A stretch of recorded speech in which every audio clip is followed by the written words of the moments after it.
Hey, Mason, you've sat for 4 years, obviously, and I'm sure it was a long process for you. What makes you feel like you're more or better prepared now than you would have been maybe as a rookie to come in and be an NFL starter? Yeah, I think the game experience that I have had. Obviously, I think I've developed from 2019 when I had that stint of games. But anytime you don't seize the opportunity fully, there's going to be question marks. No, I think obviously playing in games experience is the best teacher, but being the backup quarterback, I think there's value in that. And I think if you treat it like each game is an opportunity to file things away mentally and to take mental notes and to be in those conversations with the coordinator and the game plan on the sidelines with Coach Tomlin and talking about ways to attack defenses and along with the practice reps and just the general football IQ that I think you kind of gain and add to your repertoire over 4 years. I think that's all been I look at that as a positive, and that's how I've kept myself encouraged that, hey, you are going to get a chance, a shot to play again at some point, and you don't want to look back and have wasted this time just waiting idly. You want to kind of take strides and make yourself a better quarterback. Ray Fittipaldo. Mason, what is it like now knowing that that carrot is at the end of the tunnel and you truly are going to have a chance to compete for the full-time starting job this coming off season? Yeah, it's great. It's a great feeling. Like I said, all I want is a chance to compete and to be the guy here. And, seems like that's more of a real possibility now than ever. Opposed to the last 4 years of knowing, as long as the other guys, Ben's healthy, you're not playing. So that's very exciting, and I'm looking forward to the opportunity. Tim Benz. Mason, we didn't get to see a ton of you this year, but when you played against Detroit and Kansas City, there were a few occasions where you escaped the rush, kept plays alive, even picked up some yardage with your legs. I know Mike's spent a great deal of time talking about quarterback mobility this year. Have you felt a little bit more nimble this season? And is that something you can improve on even further to make him want to make you the starter and rely on that attribute of your game? Yeah, I think I was. There were times I think I've gotten better at that. Whether it's from a strength and conditioning standpoint, I think I have made improvements, but also just knowing the right times, extending the play to throw, but at the times when you need to, getting it done on your legs. That stuff excites me. I enjoy that. So I think you saw that this year sparingly when I've had the opportunity enough, and I want to continue to do that when it's needed in the future. And I know that's a part of Matt Canada's offense. It's obviously something Coach Tomlin looks for in a quarterback. So, Brooke Pryor. Yeah, Mason, what have you heard from either Mike Tomlin, if you've had your exit interview, or anyone else in the organization about what you need to show in this offseason that proves that you can be the starter and can be the guy? And how do you adjust some of your offseason training to tailor it toward that goal? Yeah, well, I have not had my exit meeting yet with Coach, but I will. And I think each year there's things you want to improve on, whether it's footwork, mechanics, arm angle. I think that's changed a bit. I think I've improved in that manner, throwing off different platforms. You always try to create those. It's hard to create without a defense, without doing at least a 7-on-7 drill here for practice or an 11-on-11. So it's hard to sometimes recreate, throwing with people in your face. But I think I think also from the mental standpoint, I think going back and I always go back and do a film study and watch all of our games and study some other quarterbacks, pick some guys that I want to learn from, and that's all part of that process. But I think coming back here and having a good OTAs, and hopefully, God willing, we'll have practice of some sorts, and then training camp and put my best foot forward, and knowing that I can be a bit more, I can maybe be a bit more myself as be the leader that I've always been in the quarterback position, and not worried about stepping on the toes of a long time Hall of Fame player. So all those things excite me, and I'm excited to have the meeting with Mike and then get started on my offseason prep. Mark Caboli. Hey, Mason. When fans think about you, they think about maybe year 2 Mason. You came in green as can be and played. When you look at year 5 Mason compared to year 2, is that guy even recognizable to you? A bit, I think. Yes. I mean, there's we all want to become a better player each and every year, and when I look back, and I've watched those games, this past off season, just out of sheer boredom, wanting to go back and kind of dissect myself and see, ask myself the question, where have I come since, those starts in 19, and how have I improved? And I think, there are things that make me laugh, mistakes I made that I know I wouldn't make today, improvements that I have made in my game, in my body, physically, and my playing style. But until you get more opportunities to prove yourself, there's like I said, there's going to be question marks. And I'm excited to have the opportunity to play this year. That's all I want, is an opportunity to compete and, prove myself. Jeff Athorn. Hey, Mason, what do you think of the competition, be it with Dwayne? Do you assume they're going to bring in other quarterbacks you're going to have to compete with? What do you think of being in that environment and having to compete for? Yeah, I have no idea. I think you have just as good as an idea about who will be in the room as I do. That those decisions are made, way above my pay grade, and so I'm gonna control what I can control and prepare myself. But it is, like I said, it is encouraging to know that I've got as good a chance as any this year, opposed to the last 4 years of having zero chance. So that's going to motivate me and to put my best foot forward. Will Graves. Mason, building off that, look, if they draft a guy, if they bring somebody in free agency, you will be the guy in the room with the most experience with Coach Tomlin, the most experience with Coach Canada. Do you feel that gives you an advantage? In your mind, as you prepare, do you view it as, this is my job to lose? I'm a competitive person, and I've got a lot of confidence in myself, and I think that I can be the guy next year, and that's my plan. I want to be the guy, but there's too many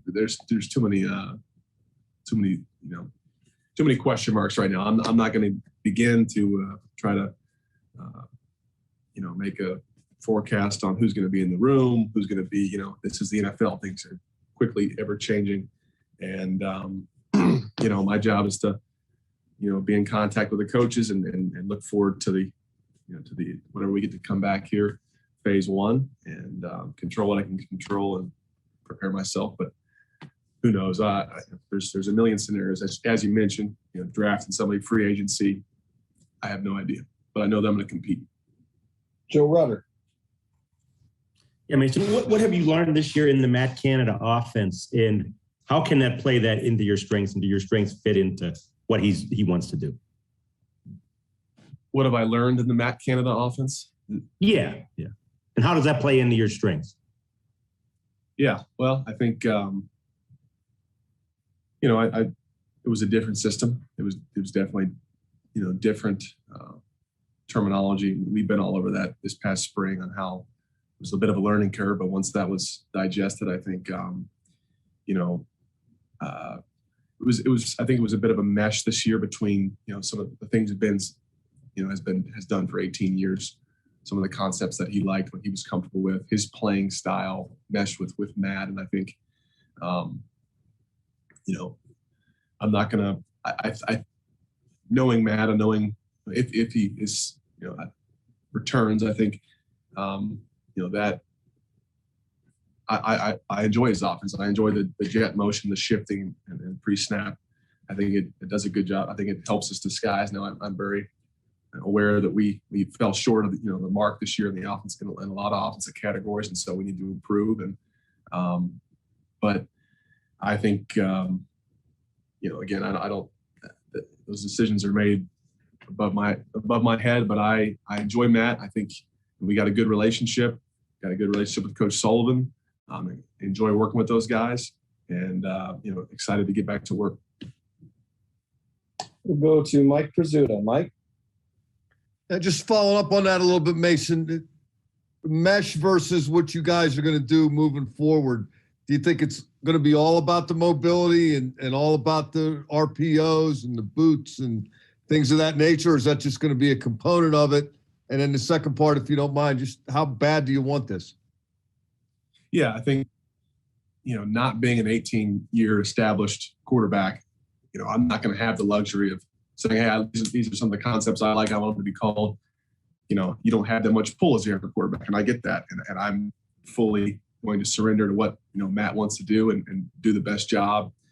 And, I talked to him a couple of days ago about, what it's going to look like and how it's going to change. And these are all, we just ended our season on Sunday. So these are things that, we'll stay in touch. And when things get installed, closer to phase 2 or phase 1, I think we'll all find out what's going to be different. How's the 2022 offense going to differ, without Ben. So and then your second question, remind me, how bad do you want this, you said? Yeah, you've been waiting a while. You've been working hard. It's right in front of you now. How badly do you want it? Yeah. That's all I want. That's all I've ever wanted to be, was a starting NFL quarterback. And I think I can do it. And I think I have what it takes. And I think, I'm ready to, get the opportunity again to prove myself. And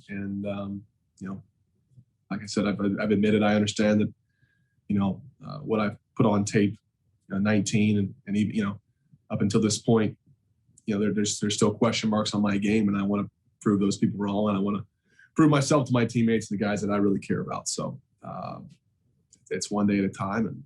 And like I said, I'm excited. Yes, I am excited. Brian Backo.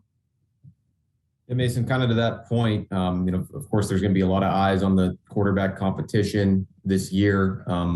Maybe externally, there will be the belief that it's kind of now or never for you to prove it.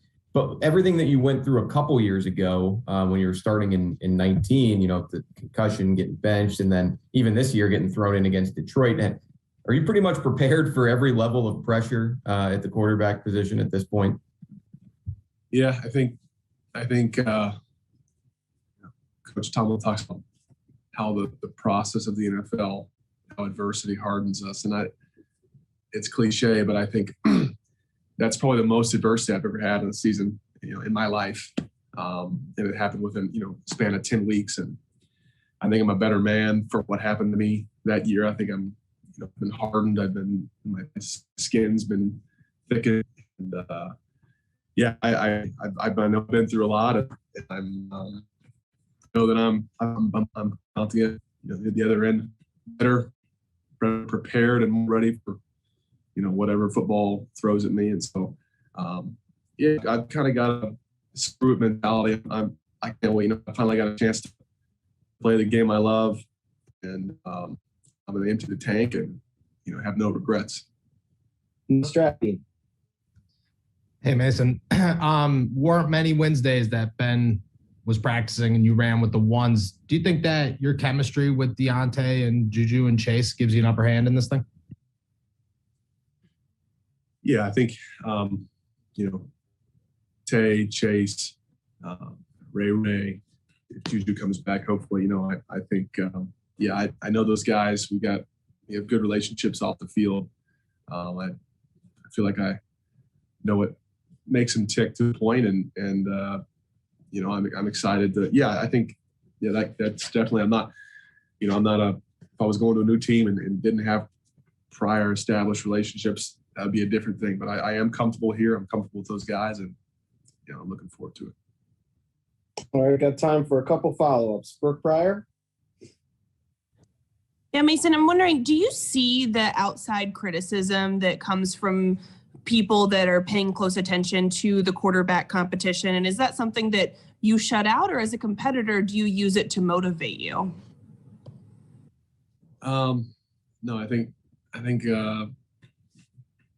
Coach Tomlin talks about shutting out the noise. He also talks about cutting off your eyelids. So I think that's more of a game day routine. We cut off our eyelids. We don't want to blink at whatever may come down the pipe on any given Sunday. But yeah, I really don't. I think it's definitely hard in today's day and age, right? With social media just infiltrating the world to truly block it out. But I think I try to do, a good job of that and focusing on the opinions and the people that, matter within the organization, my teammates, my family. And I think that's proven to be a good way of going about things. And I think that helps you get things done and helps you, remain focused. And then we'll wrap it up. Joe Rutter. Yeah, Mason, a bit earlier you said, now you have a chance maybe to be more like yourself, more like the leader you want to be. What is that? What can we expect from this version of Mason Rudolph? I'm not going to be anybody, that I'm not. I think